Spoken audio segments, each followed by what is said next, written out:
સુરતના મૈદરપુરા પોલીસ સ્ટેશનમાં નોંધાયેલા રૂપિયા 1.18 કરોડના હીરા છેતરપિંડીના કેસમાં 1.5 વર્ષથી નાસ્તા ફરતા આરોપીની સુરત ક્રાઇમ બ્રાન્ચની ટીમે ઝડપી પાડવામાં સફળતા મેળવી છે।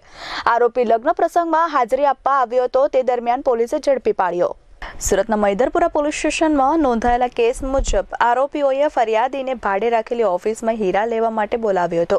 હીરા એસોર્ટ કરવાની વાતના બહાને તેઓએ ચા ઢોળીને નજર ચૂકી અને તૈયાર કરેલા ખાંડ અને ડુપ્લિકેટ હીરાના પેકેટમાંથી હીરા ચોરી લીધા હતા।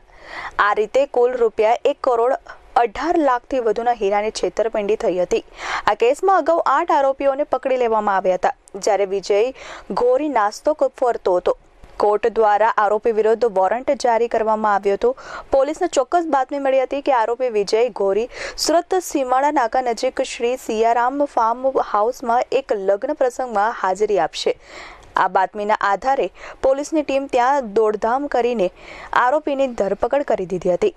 પોલીસે આધુનિક તકનીકોનો ઉપયોગ કરીને આરોપીને ઝડપી પાડ્યો હતો અને તેની કબૂલાત બાદ તેને મૈદરપુરા પોલીસ સ્ટેશનના હવાલે કર્યો હતો। Bureau report S24 news Surat.